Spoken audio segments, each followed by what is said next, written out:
Hello, and welcome to part two of the Company of Legends Pylon Trilogy, the story so far. So today I'm joined by Chris. Hello. As we did a lot of work on this particular one. And what we do today is we'll hopefully be able to give you an update of where the story got to as of last year in terms of our trilogy. And so we're going to be concentrating on the planet of Aliaxis. So in the Pylon trilogy, some controversy around this, but basically the first event is book one. Some controversy about this. Yeah, we took an Indiana Jones approach. Or a Star Wars approach. So the event one is book one. So that's what was on Cavis Major. The second book, which is the one we're going to be talking about today, book two, is Echoes in Eternity, and the third book, is going to be The Fall of Angels, which we're currently pretty much putting the finishing touches to, and people will be playing in September and October this year. So to give you some idea of where we are in the big scheme of things, with Istvan at one end of the scale and the Siege of Terror at the other, book two, which is what we're going to be talking about, is pretty much right at the beginning of the heresy. So it's an early heresy's tale. And that gave us some interesting challenges. We wanted to write something at the beginning, and I think we also wanted to write something where, rather than the traditional traitors invade planet, causing all manner of bother, we wanted to try and do a different story from a planet that actually welcomed the forces of the War Master into the fold. So, Chris, do you want to talk us through what that meant? Yeah, so this time, instead of it being over a short period of time, we decided to go for a year, which meant that more to sort of explore. We kind of, in the way, it is set before the first story as well, just to confuse everybody. I don't remember when we made that decision, but I think we're trying to be hipster. I think we're just trying to be cool, really, and just thought, we'll start the middle. Yeah, exactly. It just gave us opportunities to cover the cool things. So as I said, this is set over a whole year, and this one is set written in the style of World War Z, sort of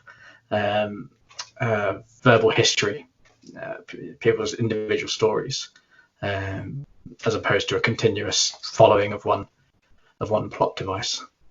Yeah, I think we wanted to try and find options to tell different stories, didn't we?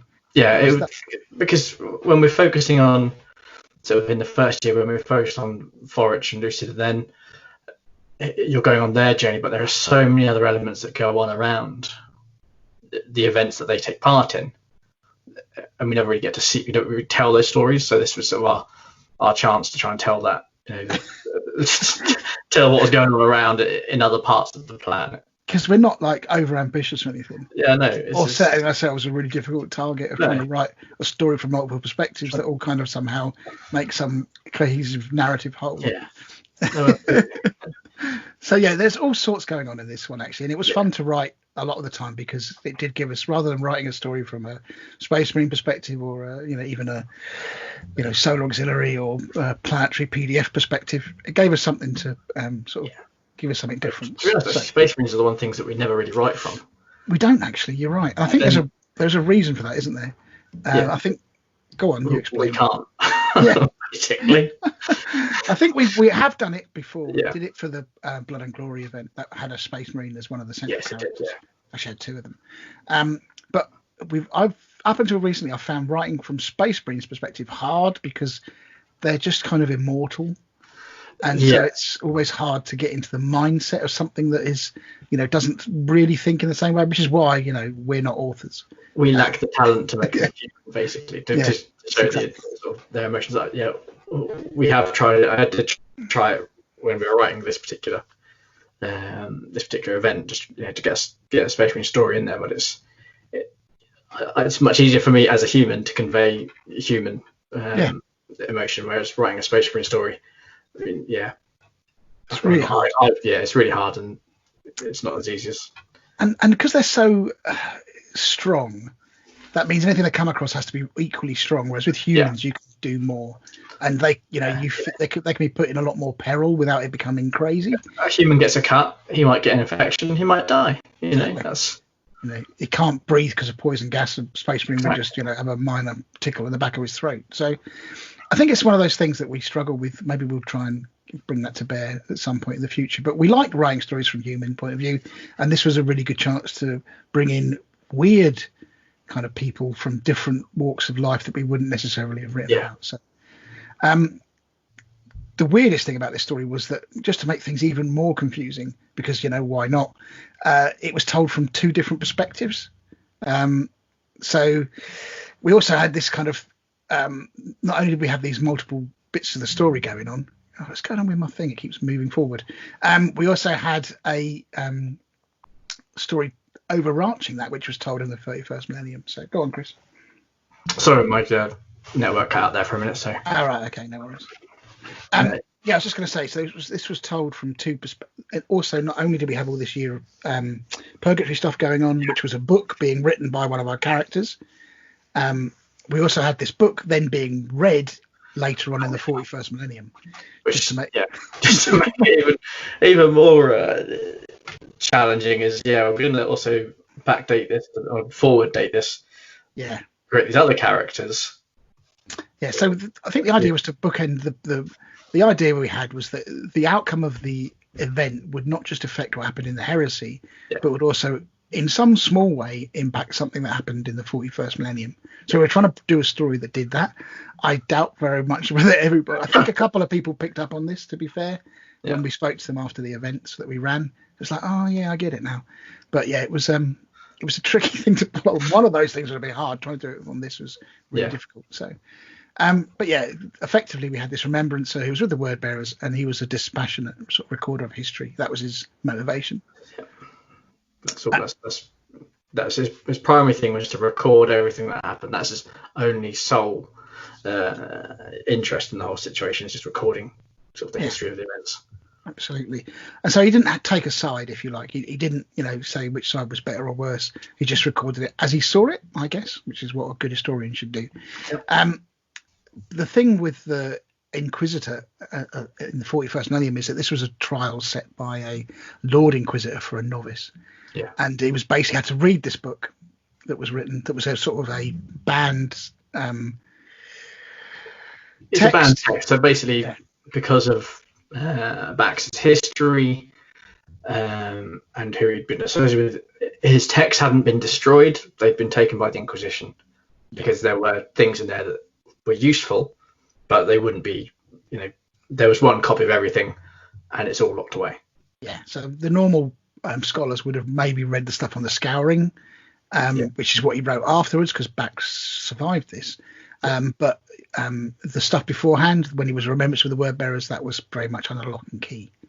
So the planet itself of Valley Axis was an interesting thing, and we set about this. We had this fantastic map that was created. Yeah, so Michael came up with the idea for the planet, if I remember correctly. Yeah, I think so. He came up with the idea, and then I did a cardboard cutout and sort of got some people involved, and that's what we came up with at the end of it. That was the finished product. Yeah, it's still stunning map. That is really awesome. And basically we use this map in game so people could put their forces where they wanted to. See the little hexes that we've got, and that was part of the sort of strategy phase, to sort of tie those two things together. At least that was the plan. And so we had the sort of capital of Chilret. We had the they're both the same place in game. Yeah. And so what could happen is in game people could allocate their forces to attack certain areas, and if they took these areas over, they would get certain in-game effects in the next game. Obviously that took a little bit of time and a bit of organisation, which is where we've had this kind of strategy phase, umming and ahhing previously, because some people liked it. Yeah. The thing I liked about the map was the little spaceship that you see taking off from the spaceport. Do you know what? I've never noticed that up until now. Yeah. That's very cool, isn't it? I must admit, I'm noticing it now in much more detail than before. Maybe, I don't know, the resolution. Because at the time we were just sort of going, just get this done, get it done. But yeah, the big bridge that linked. What is that? I can't remember. There's the Oval bridge. Then you had the Exia. Yeah. Can't remember what it was now. Yeah, but anyway, there it is. for in all of its glory. Oh, And it was the Exicon Forge. That was it. that's right. Yeah. The And all of the stories that we wrote were all in these areas. So, different things happened. For example, sort of sieges over here, attacks over here, all sorts of crazy stuff going on in the wastes, which we find out later on. But it was an awesome planet. And the thing is, this was a planet that didn't want to be ruled by the Imperium. So it was a different perspective that we kind of put a spin on it from, really. What else about it? Yeah, it was. The problem is, I suppose, that under any normal circumstances, they probably would have just nuked the planet and moved on. But it was absolutely, very essential, aren't they? And this has got the forge. This has got the Prometheum refinery in the Arctic North. This is a planet worth keeping. Yeah, definitely. Really useful in terms of resources and production. So they weren't just going to blow it away. And like I said, it was they were already, once the rebellion started, the forces of the War Master were sort of shoring up defences from the day one after the overthrow of the governors by the people, and a sort of a People's Council type arrangement put in, though there is some argument as to whether that was actually really a front for the Alpha Legion, as it probably was. But yeah, that was how it kind of went on. So then we got into the crux of it, really. Yeah. Hold on, let me just go back. Yeah, so these are how the games panned out. So I'll talk about this one, and Chris can talk about the next one. So at game one, which is the spring, we started in the spring, and this was a first-hand account of Lucilia Horden. I think you wrote this one, which was a head of operations at a Prometheum refinery. She tells a story of the first day of invasion by Imperial forces, where Raven Guard sort of infiltrate the refinery and attempt to sabotage it, and I believe she's saved by a word bearer. Yeah. Game two, we've moved on to the summer, and obviously as a result of the games and how the wins and losses and draws in game one, game two, Avalon Bax gets a first-hand account from a downed Marauder bomber pilot. So we wrote a story about a Marauder bomber pilot doing a sort of 1,000 bomber raid, if you like, on the capital city in order to disrupt the War Master reinforcements. The guy gets shot down and captured by the forces of the War Master just before he's executed, which of course you'd kind of expect, I suppose. A poor fate for him, but he was quite a good character. I quite liked him. We can always write stuff before this. Sorry? We can always write another story before this one and just flesh it out. That's fine. I quite liked him. He was quite a good character. Had the results gone differently, though, because obviously this is a branching narrative, so we had multiple outcomes for everything. We could have also heard from Ensign Jorah, which would have given his recount of the journey to Aliaxis itself, which he was on board a cruiser, and he basically told a sort of story of warp battle, or not warp battle, but sort of like insector battle, if you like, as they tried to run the blockade of the Imperial forces to land some Titans, which was really good. Well, I say it's really good. I mean, I've never written a story about flipping space battles before in my life. So some serious challenges there. Not only, writing about bomber pilots, but, how do you write a story about, without reading anything by Dan Abnett, how do you write a story, about, sort of Battlefleet Gothic kind of thing. So anyway, the story was fairly short and it got us to where we needed to do. So that was good. Exactly. That's the thing. It's just taking the steps in the best way that we can. And just like I say, it was interesting to write things differently, and those were very different. They weren't the normal standard fare that we usually write. So go on in. For game three, that was going into autumn, and then we got the story of the staff nurse Nera Buchanan, and she told us the story of the injuries that people had suffered, some of the radiation weapons and all the sorts of things like that. All sorts of the nitty gritty and the horror of the war. Yeah. Trying to get that account across. Definitely. And also there's the one from the tank gunner. And again, failed charge. And he got captured. I don't know what his ultimate fate was. I can't remember. He was rescued by the Raven Guard. Oh, okay. Perfect. So, yeah, he was quite cool. He was a tank gunner. I think it was on the Storm Hammer or something, a big super heavy. And they tried to basically force their way through into the capital Chilret. I don't think he went particularly well because he got captured, but the Iron Warriors defended, so there you go. Oh. And you wrote that one, so there's only one outcome to that, wasn't there? That's it. Author bias right there, people. Yeah. I'd like to point out that doesn't happen when I do it. Go on. So yeah, game 4.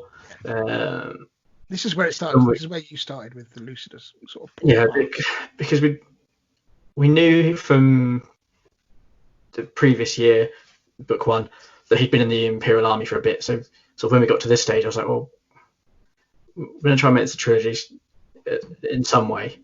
So I thought, well, this is what Lucida was doing before he went to Cavis Major, or back to Cavis Major, which is his homeworld for the fans out there.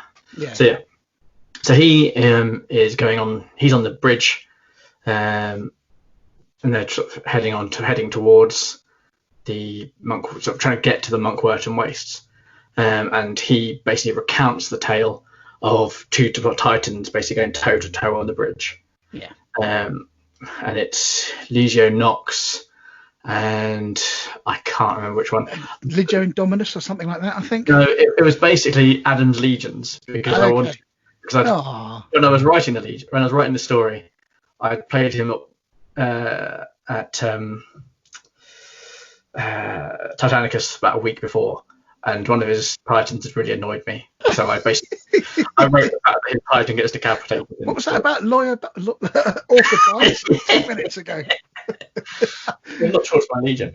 Actually, that's I think slightly incorrect, I think, because if I go back to the map, well, where's the map gone? And where's that gone?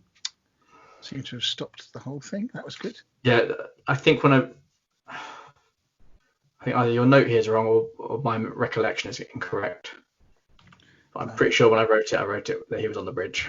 Yeah, no, I think I'm trying to share the screen now. I'm trying to actually get my screen back. So give us 2 seconds, folks. I don't know, for some reason my mouse is playing up. Where were we? From current slide. Oh, it's going really slowly, my machine. Okay. Can you see that? I can see the lovely background. Can you see the map yet? I've got the picture of the map anyway, so it doesn't really matter. All right. Yeah, I think in reading this, the battle that Lucidus talking about was actually that big bridge between the two continents. Yeah, which the Weirland, he then got drafted to the Weirlandian Waste because they tried to reinforce it towards the end. So yeah. That's how not that anybody's ever going to read all this stuff, but anyway, just in case there are anybody who's thinking about continuity, we had it covered, honest people. Yeah, it was there. But basically he meets Avalon as they're flying towards the ruins at Monkwerton, because Avalon has also been recruited by the traitor forces, even though he's not a sort of xenio archaeologist, but they've just drafted all the remembrances in to look at these weird pylons because they keep getting these strange psychic messages. The thing is, they're not pylons at this point. It's a thing in the ground. Yeah. There's a small military base that they set up nearby. Yeah. So have you put the screen back yet, Chris? Yeah, I've gone down there. All right. So game 5 was the final, and again, this was from Lucida's perspective. So we need to do a little bit of plot gymnastics to get Lucida and Avalon in the same place, because Avalon obviously was captured after this planet, after this battle, because he then went on to write further stories. So we needed to get him out of the way, and we also needed to get Lucida out of the way, because Lucida was in the next part, but was the previous. He has things to do. Yeah, he has things to do. So basically, Avalon sort of catches up with him, and before they separate, and he tells him all about what happened, and basically Lucida says that, as everybody tried to get to the Weirlandian Waste to find these strange sort of ruins, if you like, buried ruins, he accidentally at some point, after being kind of battled away and shot to death nearly by the Imperial forces, he sort of staggers around, hides behind this rock, and puts his bloodied hand on the monolith, gets some weird visions of Cavis Minor, and then the next thing you know, this sort of huge burst of energy is released, obliterating everybody around there except for Lucida, and either as one or other side tries to harness the force, whatever happens, it ultimately leads to the destruction of the planet. And the whole thing just basically goes up the pylon itself, unleashes, huge volcanoes and like a massive tsunami of ice as well, freezing sort of super frozen water from the North Poles, and it just destroys the entire planet and everybody on it. So in the last game, everybody was trying to get off the planet. That was the mission. So Lucifer runs into a space marine patrol, if I remember correctly, and gets injured. And then the force wave, because the pylons are on their side, it doesn't go out horizontally; it goes vertically out through the planet, and just separating the crust, which was quite good fun to write. It was good fun to write. It's a good story, that one. So that was kind of that was the story that was effectively the book. That then the epilogue, which was the end of it, is we wanted to sort of tie this up with the events of what the people were doing in the game to some kind of event. So not only did we see the destruction of the planet, which would have happened either way, it was how that was interpreted later on in the 41st millennium. So what it meant, if the Loyalists won, which they did, incidentally, meant that the sort of Noak's lesson that he learned really was that humanity, in order to survive, freedom has no part of this. And that the people of Alexis had wanted their freedom, and to govern themselves and to have self-determination, but fundamentally in the grim, dark future, that's a luxury that's just that humanity can't have. And that was kind of the lesson that Tremaine wanted Noak to learn as he became an Inquisitor, or as part of his inquisitorial sort of retinue. However, if things had gone differently, we would have a different outcome. Noak could have berated the loss of the planet as a massive waste, and Tremaine would have then had him executed. There was a gun servitor in the room with him. He's not going to take that kind of nonsense. You don't become Lord Inquisitor by getting back chat. You don't. Yeah. You don't. You're not going to stomach that kind. You can have exterminatus called an entire planet. You're not going to let some novice give you a hard time. So he's a petty man. Strap him to the missile next time. Exactly. So had he really gone to town, he would have destroyed him and his the planet that his family came from. Just to be sure. But anyway, had the traitors won, it was a slightly different take on this, and it was also hinted at in all of the endings. Really, Noak would have been able to convince Tremaine that he'd understood it, but only by Praxis, the other Inquisitor who was in the room, with her help. Yeah. And she basically the sort of psychic block to prevent Tremaine using his own psychic powers to sort of read Noak's mind, if you like.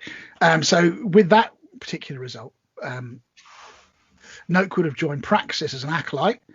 She would have then converted Noak to become a renegade Inquisitor, and with her, in the future, they would have worked to destroy the Imperium from within and also to recruit others to the cause of the Chaos Gods. So that was a hugely complicated story.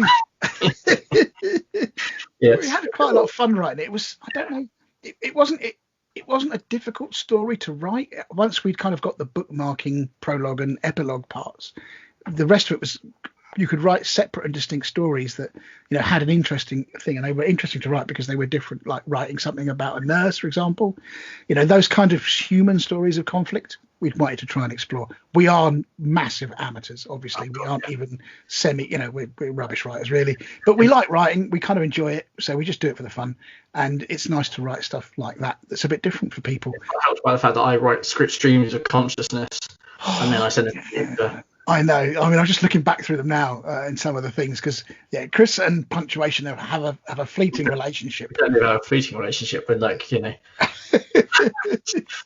It's like the Jack Kerouac of the heresy world. It's just like a stream of consciousness writing that I then have to try and turn into a coherent story. But when we get there, it's very.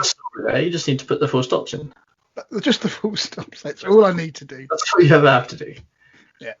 So there you go, folks. We hope you enjoyed that. We'll come back for episode 3 of this, where we'll talk about what we can for the next event, and also possibly about some of the, we hinted on some of the influences and things that we've done to get this far. And like I say, we are massive amateurs, and we enjoy other people's writing very much. And so the sorts of stories that we try to write. So, again, just to clarify that point, these are stories for an event. And I'm sure that nobody's read all of them. There's hundreds of thousands of lines or words in there that will probably never be read by man, and that's absolutely fine. That's what they're there for. But we hope you enjoyed this. We hope it gives you some sense of what to expect in the future. in the next event, though it will not be as complicated as this one, that's for sure. We might go, well, we try. We just have a tendency to do that, don't we? We start off with a lovely idea of like, oh, simple story this time, nothing too crazy. Next thing you know, we've got a sprawling, multi-dimensional, multi-time. 2020 is much easier. 2020 is a much simpler story to read and follow. Yeah, I hope so. We do. We're going back to the audio dramas as well, which we didn't do for this one because there was just too much of it. Anyone else to do all the different. Yeah, and our ability to do different voices is somewhat limited, but we will be doing the audio dramas again, and they've started to be recorded now, so that people can listen to them. And the idea being is that once the event's finished, they'll have an hour and a half, I suppose, of stuff they can listen to in the car on the way home.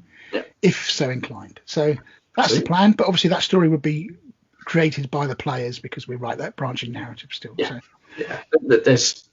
There are themes throughout, but there are bits and pieces that we can go either way and do terrible things to people with. Totally. So anyway, we'll let you get on and have a lovely day, night, evening, or whatever you're doing, and we shall speak to you soon. Yeah, absolutely. Take care, everybody. Cheerio. Bye.